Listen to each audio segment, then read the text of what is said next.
Shabbat Shalom, Mishpacha. This is Rabbi Simon, and we are at another juncture, a great Shabbat, and to learn new things, to help our life put it in the right direction. You're going to learn a lot of things in this lecture. I've given you, maybe it was 3 lectures last week in short space of time. But let's start first of all. I want you to take notes. Have a pen and paper ready and take notes in the lecture. Otherwise you're going to forget what I say, and you might make mistakes, and you don't want to do that. So right now I'll ask you to maybe pause the lecture, get a paper and pen, because you're going to have to write these things down that I'm going to speak in the lecture. But before anything, I want to give you an update of what's happening in the East, what's happening in the Middle East, West, etc. So first, in the beginning, the financial situation is this, that some of you, those of you who live in Canada, you should already know this, that the Canadian bank, they lowered their interest rates by 0.25% last week. Okay? That's a Canadian side. So if you've got a home loan, car loan, things like that, you should be a little bit better off. Secondly, in Europe, the EU, they also lowered their interest rates by 0.25%. So those living in Europe, in the Eurozone, should also be better off by 0.25% in their mortgages, loans, etc. Now, America, on the other hand, did not lower their interest rates at this round, but it is highly expected that on the next round that they will lower their interest rate. On the other hand, the UK has yet to do their meeting. I believe their meeting is this week. Let's see what the result is of that. So that's on the financial front. I think what's happening is this. A lot of banks are getting squeezed because of high interest rates. They have to service loans that they have borrowed money from the government or from other agencies that they borrow, exchange money with. And they have to service those loans, and that's squeezing some of the banks. So therefore we are seeing this interest rate decrease, and I believe more is coming. More interest rate decreases are going to come. This is the beginning now of lower interest rates. On the battlefront, first of all, Ukraine and Russia.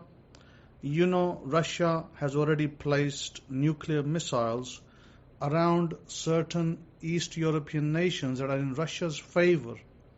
And the reason why they've done that is because they're expecting NATO of forming some kind of an alliance with Ukraine and trying to attack Russia with their kit. Russia's made it very clear that if you enter the alliance and attack us, we will use a nuclear strike. That's very clear by Mr. Putin, that he will not hesitate to do that. In fact, he issued an order last week that if his fighter jets in the air see any plane in the Ukrainian skies, any plane that belongs to the UN, NATO, any plane that belongs to NATO is seen in Ukrainian skies, it is to be blown out. It is to be blown up, targeted.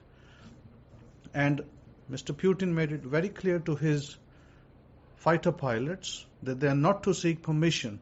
He is giving them permission in advance. They are not to wait for him to say, yeah, go ahead. He's saying, no, I'm giving you permission now. You see any NATO aircraft that is in the Ukrainian sky and you perceive it's a threat, immediately you destroy it. So those orders have been given. We have reached a new phase of the war now. On the other hand, Iran has already told its scientists that prepare to do the nuclear testing of the bomb that we have made so that we can ascertain the accuracy and things like that, and what we're going to do with it.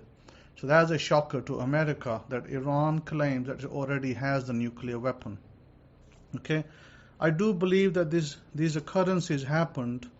I don't think that initially Iran wanted to produce a nuclear weapon, but what happened was that the US pushed Iran so far into sanctions and discrimination and other things, including the European Union, that Iran decided they're going to produce a weapon. And so here we are, where Iran has finally acknowledged that they have produced it. Now they're going to test it. They've asked their scientists to do the testing. On the other hand, Israel has, somewhat done their little, exercises or bombing runs and shootings and killings in the south of Gaza, Rafah. They have lost many soldiers over there, by the way. They don't tell you that. In fact, a missile came from Lebanon, hit their vehicle of 8 soldiers directly, IDF soldiers, and blew into smithereens, killed all 8 of them. And that was all over the news at in the eastern end. You might have seen it on your end as well. And that's something that Israel can't deny. Israel's been lying about how many soldiers that they have died in the IDF soldiers. They've been constantly lying about it. So they only tell you about the soldiers that the other party tells you that we've killed, then they will tell you. Otherwise they lie about it. The army has lost a lot of men this time. They are nowhere battle ready, or they have nowhere demonstrated their expertise in battle with Palestinians, with Hezbollah. And so Israel wanted to take it up with Hezbollah, and America, the powers that be in America, warned Israel not to do that, because that could cause the war to escalate, because Iran said that if you attack Hezbollah and infrastructure in Lebanon, that we will have to enter the war. And Iran said that we will not hesitate to do that. So Iran is directly threatened Israel that we will strike you, and we will decimate your land. As I said in my previous conversations, in my opinion, now this is my opinion, I'm not saying these are going to be facts on the grounds. I formulate my opinion by what I read in our ancient scriptures, and what I formulate is very clear to me, and is formulating exactly as I wrote about this 20 years ago, 10 years ago. Everything that I wrote about is now happening. Iran has become much more active than it was, and things are moving a lot faster. What I personally see, is a decimation of the land of Israel. That is the only way I see Israel's Jews leaving Israel in droves. They're already leaving in droves, and I see more leaving in droves. And I see a huge war that probably will engulf Israel between Iran, Hezbollah, the Palestinians, Hamas, etc., and even Yemen. Yemen has continued to destroy UK ships, American ships at will. They have not been, America has not been able to stop them. And they even, like I said to you last week, they even destroyed, not completely destroyed, but damaged American aircraft carrier. And again, because America also does not tell its people, hides information, they didn't tell anybody how much damage it was. Although there was just rumors that, part of the engine was damaged, and nothing really came out of it. So I believe that maybe the damage is more extensive. America's taken its aircraft out of service, put it to some port, and maybe doing their repairs, etc. And also similarly, America now knows that Yemen people, the fighters over there, have technology that America just simply can't comprehend at this point in time, and cannot obliterate, cannot stop. So it's in a precarious position, it's a real precarious position. So that's what's going on over there. Now, On the war front in the east, as I reported to you, that the Indian Prime Minister Modi, he did not win with a majority as he expected. He in fact lost some key states that should have won. He lost them, so his power was weakened. He had to form a coalition government. And you probably heard, last week all these leaders went to their so-called G7 meetings and whatnot, etc., where they decided that they're going to give Russia stolen money they stole from Russia, seizing their assets, $50 billion, they're going to give to Ukraine, etc., which I told you about in the last lecture.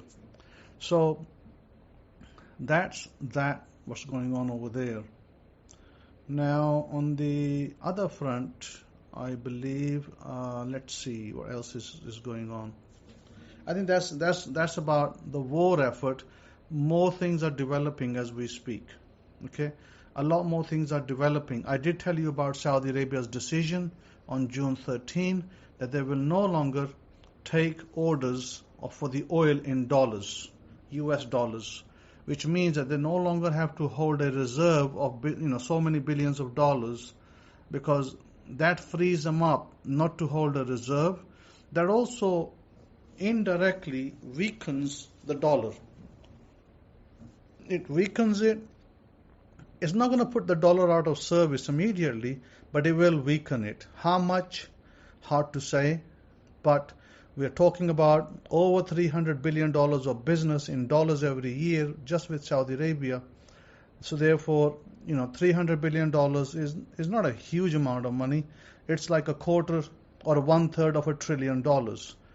And in a decade, it could affect US in a decade, because if you lost the ability for Saudi Arabia to take $300 billion every year, if they didn't take that $300 billion in their payments and they took it in other currencies, then of course they don't have to hold that currency.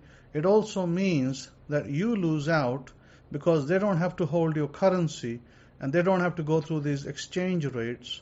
Therefore, $300 billion times 10 is like $30 billion, right? Sorry, not 30.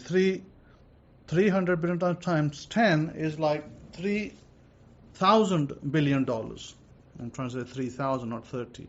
So if it's $300 billion times 10 years, a decade, is $3,000 billion. That's $3 trillion.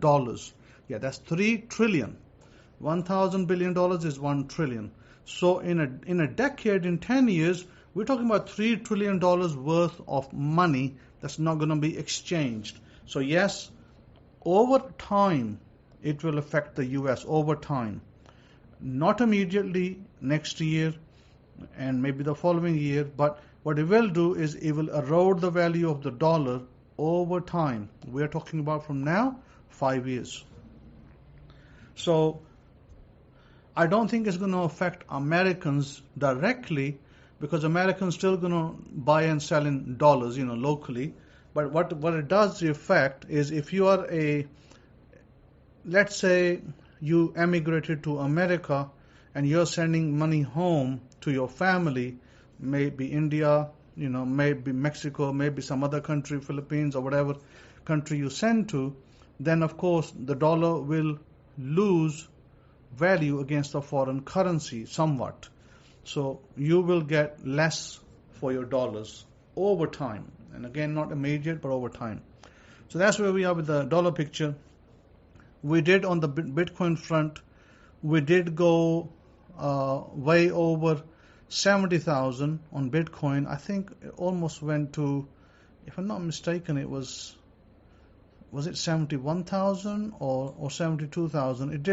It did go up quite a bit, only to retract back to 66,000 presently. Let me just think. Where were we with this Bitcoin?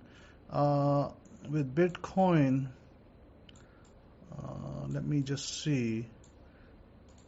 I know it was 72 or 73,000, somewhere there. And then 73,835.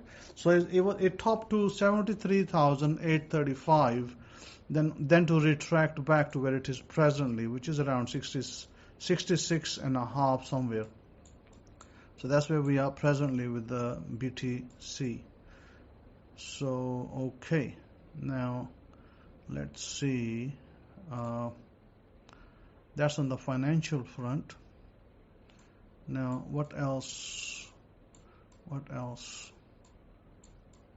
Let me see. I don't think there's anything else to say on that front, because that's developing as we speak. Now, I did tell you last week that to invest in XRP, have some money that you can spare, maybe $100, maybe $500, put it into XRP. Buy XRP and hold it. It's pretty cheap at the moment.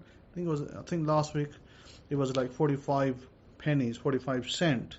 So you may want to hold some, because it is touted, it is by the establishment, by people in the know, they are saying that one coin of XRP could be worth many thousands of dollars. That's what they are saying. Now, different people say different things, so it's very hard to put a mark on it. But you can easily look at one coin, like Bitcoin. Bitcoin kind of blew out. A proportion started with, whatever it was, pennies, went to $1, and then from $1 it just rocked up.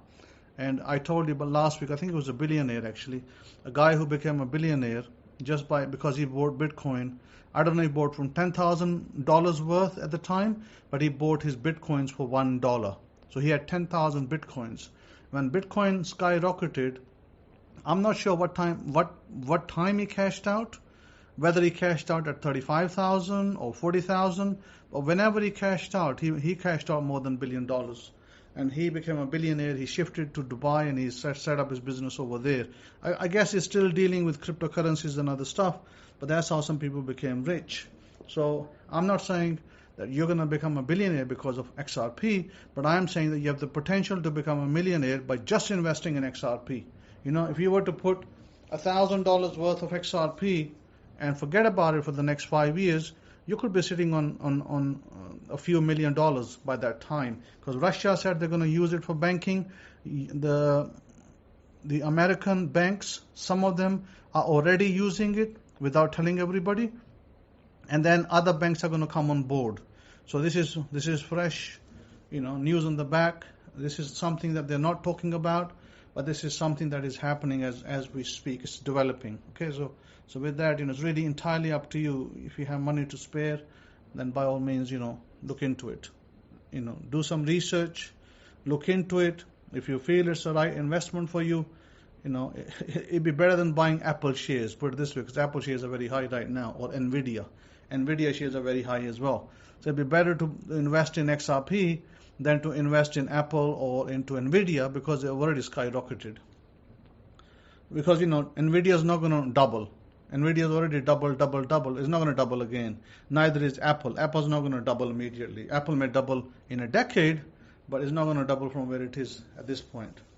So that's why I say these cryptos that are legitimately used by banking do have potential to not double, not triple, not quadruple, but go many folds up, thousands of folds. Like I said, I have nothing to do with crypto. I don't recommend you any exchange. I have nothing to do with any exchanges. You do your own research and you decide who you want to buy it from. And secure it offline. Take it offline. Don't leave it with the exchange. Like, some exchanges like FTX, they took people's money and then went bankrupt. So don't leave it in their wallet. You buy the coins, take it offline, put it in a local wallet where you have the coins, in a kind of safe way. So that's that. Now, coming to the Parsha that we have today is Vayira. Let me see. Which is Parsha 14, the book of Exodus, chapter 6, verse 2. And it says, Elohim spoke to Moshe and said to him, I am Yod-Heh-Vah, and I appear to Abraham, to Yitzhak, and to Jacob as El Shaddai. El Shaddai means the mighty power. I'm reading from the Hidden Truths Hebraic Scrolls. But by my name, Yod-Heh-Vah-Heh, was I not known to them. I have also established my covenant with them to give them the land of Canaan, the land of their pilgrimage in which they were strangers. Similarly, as God here says that they were strangers in a land. Many of you who live in Europe, maybe live in America, you are kind of a stranger in the land because you emigrated into those nations. And you're a stranger. So this covenant, this text also applies to you, because God will give you the land, meaning you will establish your homes, you will purchase lands, maybe you'll purchase more than one home, but you will, God will give you that. So question is timing, question is your obedience to God, and you might ask the question when. It's all about your obedience to God and how God directs you into that direction.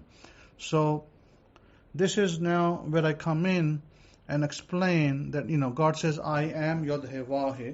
Yod-Heh-Vah-Heh in Gematria, when I work out the value of God's name, it works it out to 26. Different websites give different values, by the way, so don't go by website values. No, they're not always right. I think a lot of the times they take your English letters and they try to convert them and they get it all mixed up and wrong. So 26, 2 plus 6 is 8. Okay, now what about Moshe? The name Moshe, although if you went to websites and did a Gematria, they'll give you different values, probably mostly wrong. But Moshe's value, if you did it yourself, it will be 345. Okay? 3 and 4 is 9. You add the 3 up. 3 and 4 is 7. 7 and 5 is 12. So the number 12 comes out, and what you do, you add 1 plus 2 equals 3. So Moses' intrinsic number is 3. Similarly with God, if you add 2 plus 6 equals 8. So God comes up to 8. This is how you calculate your date of births. You take your date of birth and this will show you the number that is good for you. So for instance, in my case, if my date of birth begins with 19 plus 3, or if you do the American way, it's 3 plus 19, third month, 19th day. I do the UK way, is a 19th day and the third month. I add those three numbers up, they are 13. 9 plus 1 is 10, plus 3 is 13. Now, if you hear astrologers will tell you that the number 13 is negative, but that is not true for you. If your number adds up to 13, 13 is your magical number. For me, 13 is my magical number. My first house number was 13 in the UK. 13 is a great number for me, great number.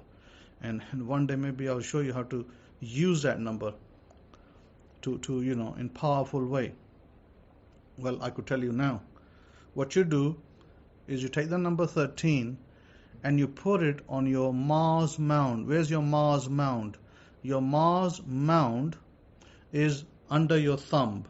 Okay, under your thumb, under the third line of the thumb, you write the number 13. Okay, and then when you write the number 13, then that will draw wealth to you. Okay, but you also have to write another letter, and I think I will give you that letter privately. I won't give it publicly. Hebrew letter. So, but just by writing the number 13, you will start to produce wealth. Monies will start to roll in. Now, what you do is you take your month of your birth and your day of your birth, and you add the three numbers or the four numbers, add them up together, and then the number that appears is your magical number. Okay, you can experiment. You can write the number 13 on your left hand under the thumb, or you can write your magical number. Let's say that your magical number turns out to be, I don't know, let's say it's 15. So you can write 15 and experiment, see which one works for you. Because I have experimented with the number 13, it works great for me. So, what about other numbers? Well, let's talk about it. This is why I'm here to teach you a little bit of gematria, a numbering, energies of numbers. If you have, like some of you are looking for employment, and maybe you're stuck, right? You're saying, oh, well, things are not moving. I'm waiting for a response from the companies, and the companies are taking their time. What shall I do? So what you do is you write the number 789. Okay? You write the number 789 on your left hand. Okay? Where on your left hand? Under your thumb. Okay? Write the number 789. And that means that anything that is stuck will start to move. You'll get a result. It won't take forever. So note that down, 789. You may want to write that. Now, what about if you are those of you in real estate and you're trying to sell, make deals, and what about those of you in business? You want to boost your business. What do you do? And real estate, what do you do? So, what is the magical number for money? What is the money code? A lot of the people in the West, they think that the money code is 8. By the way, that is not entirely true. 8 is not the money code. It's just something that's touted by Feng Shui. And others, it's not always the case. The money code number, which is connected to Venus, is a number 6. Okay? 6 is a number that is a number for man. Okay? Remember that as well. So, how do we use a number 6? The way you use the number 6, let's see how you use a number 6. What you do is on your left hand or your left arm, always on the left, remember, always left is a receiver. With your right hand, on your left, you write the number 6, which is a code for wealth. And then you circle it. Generally speaking, those people that tell you to write the number 6, they'll say write it in green.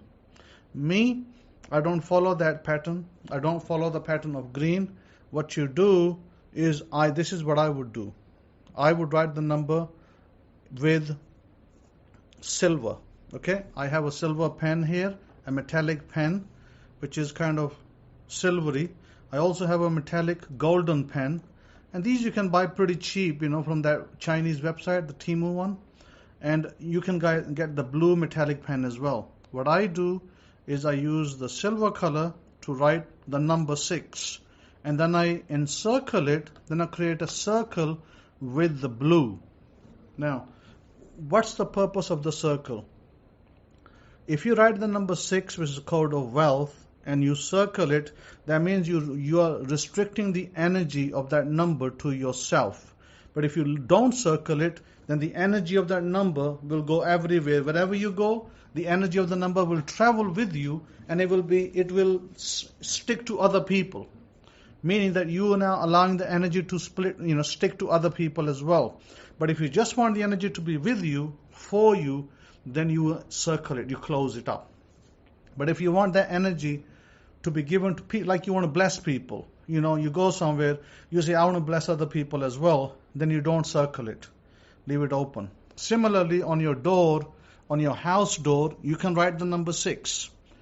And don't circle it. Because if you circle it, the energy will be stuck on the door. It won't go from anywhere from the door. But you want the energy to travel into your house. So you do not circle it on the door. You write it in number 6, again in silver. And if you don't have silver, you can use a different color pen. Experiment with it, okay? It will still work because number works on energies. Colors just enhance the energy, that's all. So write the number 6. Now remember, I gave you Moses' number. Moses' intrinsic number was 3. Now, if you are doing business okay, you are doing sales, like you got a website, or you got like you're on Spotify, or you're on Amazon, or wherever, and you want your sales to increase, then what you do, this is what you do. You write the number 33, okay? You write the number 33. Remember, 3 plus 3 equals what? 6, money code.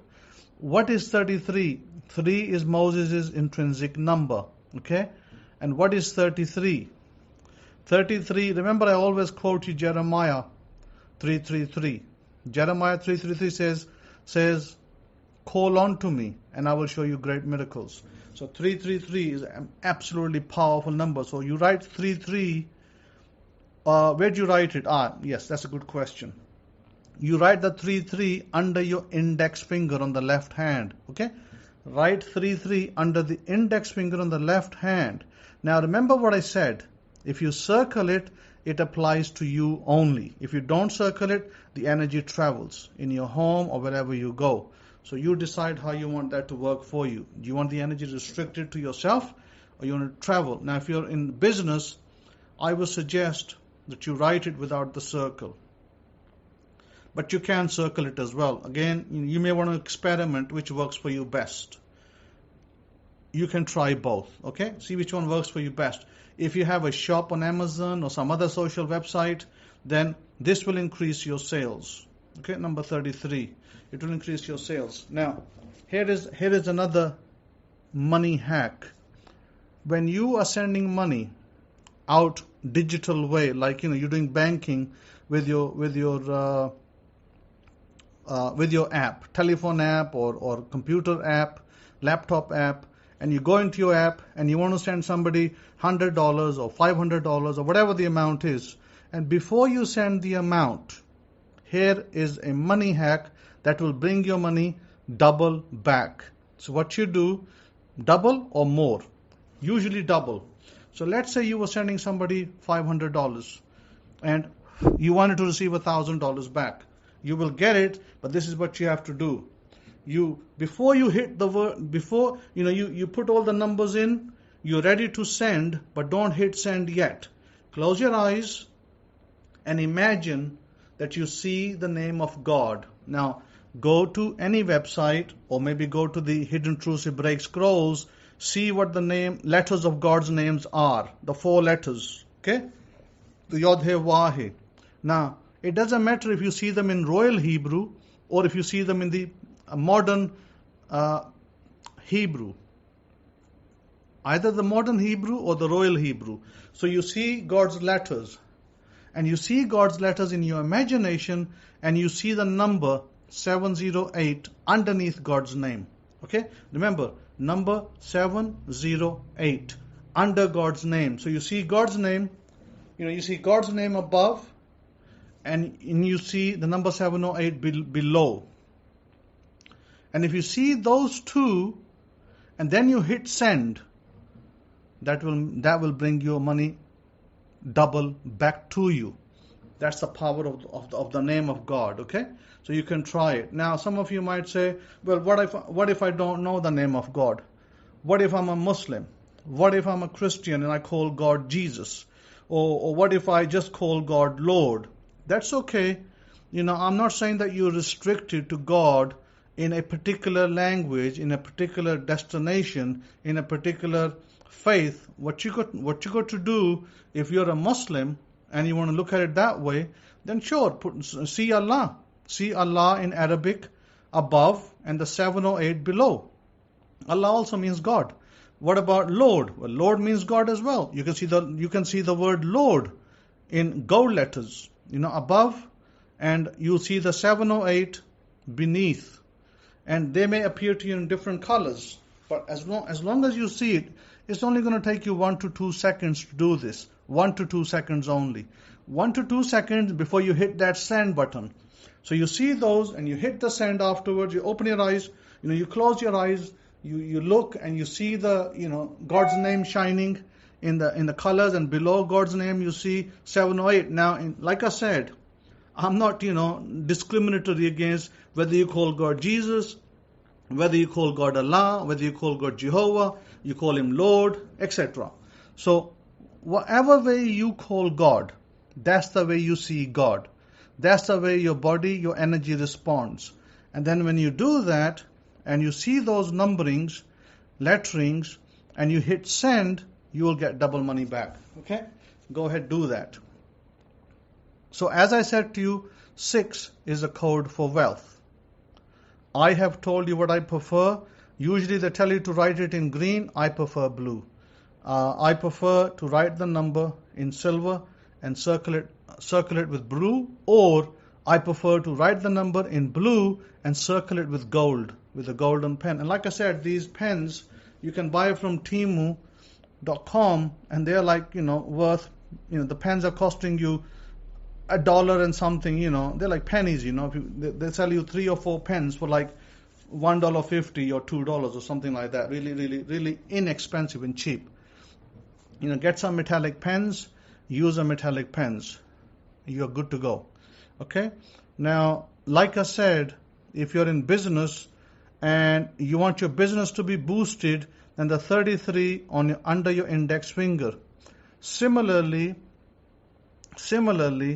if you are writing a contract, like somebody doing real estate, like my student in, up in the East Coast who is into real estate, this is for you. What I want you to do is on your contract. Now, of course, if you're doing your contract on paper, like, you're doing some contract to purchase a home, or you're selling a home or something, and you can maybe write it on the back of that contract paper, you can write the number 33. Okay? Write the number 33 on the back, because you can write, you can scribble something there. Not too thickly. Just make it very like with a pencil. You can scribble 33, and that means that contract, that thing that you're doing will bless you. Okay? It'll come back with a blessing to you. Whether you're buying property or whether you're selling property. It may be a car, maybe a property, maybe land, something else. Whatever. It will bless you. Okay?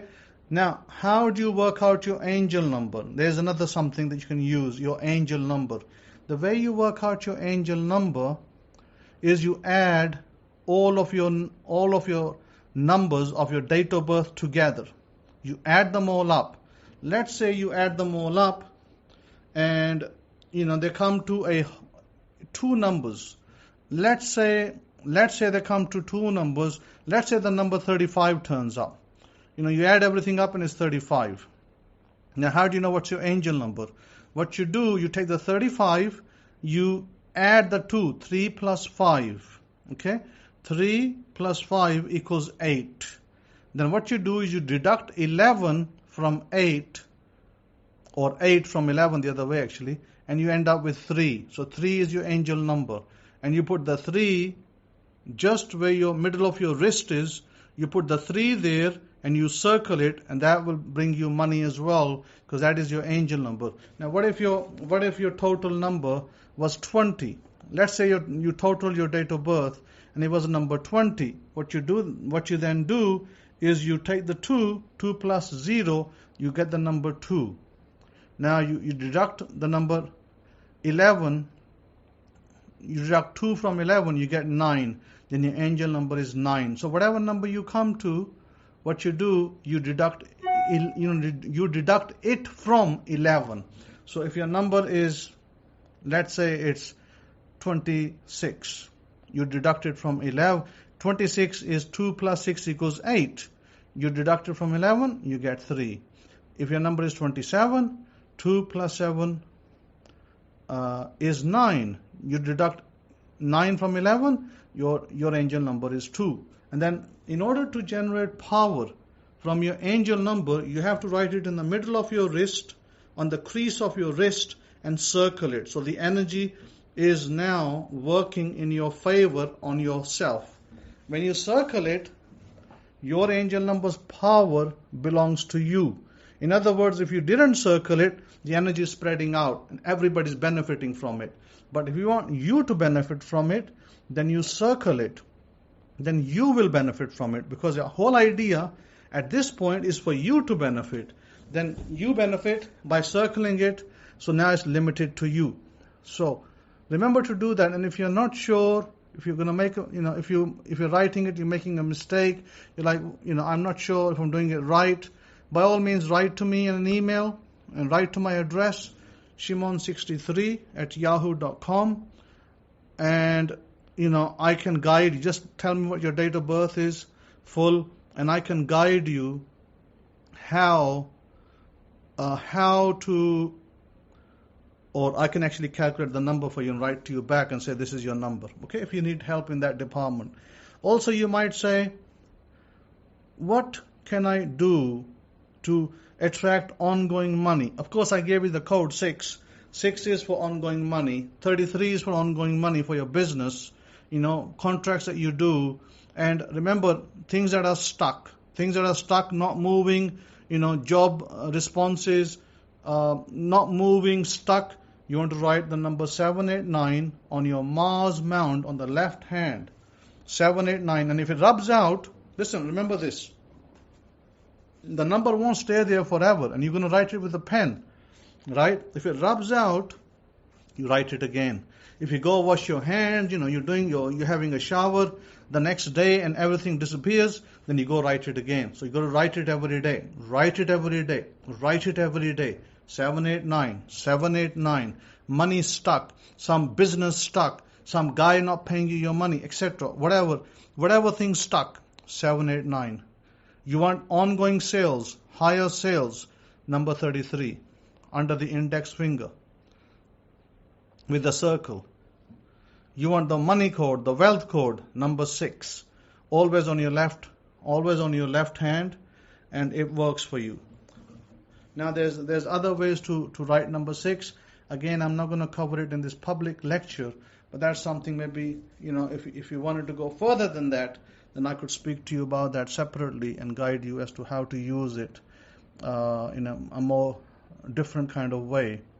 But what you do is, there are things that you can do in your home. Like I said, you write it on your door.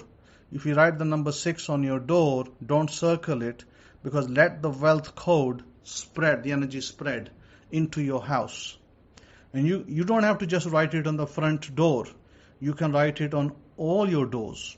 You don't have to write it huge big letters. You can write it in small letters, very small, so only you know that it's there. Everybody don't have to see it. It's not like you have to tell all the neighbors about it. And that works for you, okay? Now, I have, taught about this in the past, and I'll teach you again that I think this is best done. What I'm teaching you is best done usually on a Friday night. Okay, Friday night this is best done. You can do it on Monday night as well, but best done on Friday night is you take cinnamon powder and you go out of your door, your main door, and you stand there and you sprinkle some on the ground. You take some cinnamon in your hand, you sprinkle some on the ground, then you're standing outside your door facing your house inside. You're facing inside, and you can say, however you speak to God, because each one of you speaks to God differently. Some of you call him Lord, some of you call him Father, some of you call him Abba, etc. However you call out to God, and you open your hand facing towards your door, and you call out Abba's name, and you say, bless this house and bless everybody that comes into my house, and you blow it. You blow that cinnamon into your house. And you do that, this particular technique, you do every Friday night. Okay? And that works a treat for you. There is another technique that you do, but again, I'll speak about that privately, and maybe I'll write to those that I want to give to, where there's even a more powerful technique than that. But again, like I said, I'll keep that private. I may have already given some of you, but I will give it to you, as we speak. But one of the fastest, this by the way is tried and tested. One of the fastest ways to increase your wealth is for you to tithe your 10% increase, 10% your salary or your business income, whatever income that you're getting, 10% for you to give an increase every, whenever you get your salary, bi-weekly or monthly, however you get it, whether it's bi-weekly, weekly or monthly, give 10%. If you give sadaqah 10% and salary 10%, you will benefit a lot. Your wealth will multiply very, very fast. Now, this is, by the way, I've seen this in people throughout my teachings, throughout my history. People who've done that, they've benefited very, very fast. If you're trying to build a home, trying to buy a car, it will happen. Okay, it will happen very, very quickly.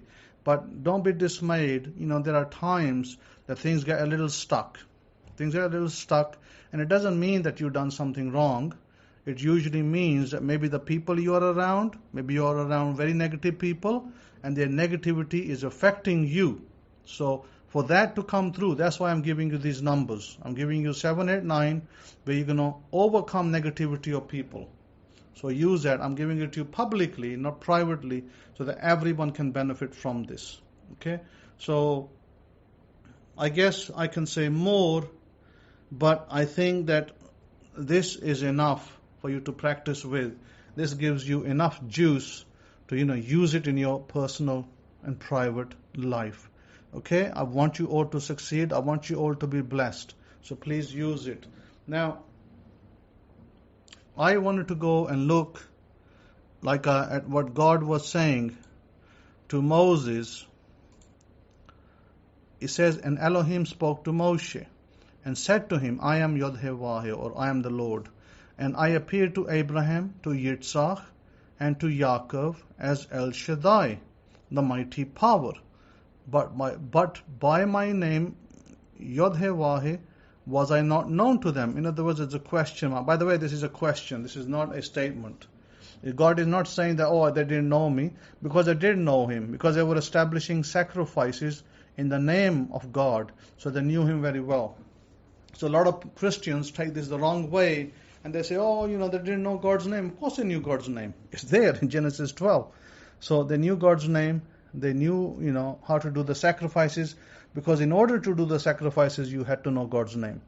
So therefore, it says, I have also established my covenant with them to give them the land of Canaan. Now, of course, God giving them the land of Canaan doesn't mean that we are stuck with Canaan. When God put us in the different countries He put us, that means He gave you the power, gave you the ability to purchase land in the countries you're a stranger. That may be in America, India, Pakistan, Sri Lanka, it may be UK, France, wherever you are, doesn't matter what country. You will still benefit. It says, in which they were strangers, in which you are a stranger, because you are a stranger. You may not be born in America. That means you're a stranger. You may have emigrated there, which most people, I emigrated to America. I wasn't born there. I emigrated to UK as well. I wasn't born there. But God gave me land over there. God gave me houses over there. Similar in America. So you have to remember that this applies to the land where you live. And it doesn't matter what country that is. God will still bless you there.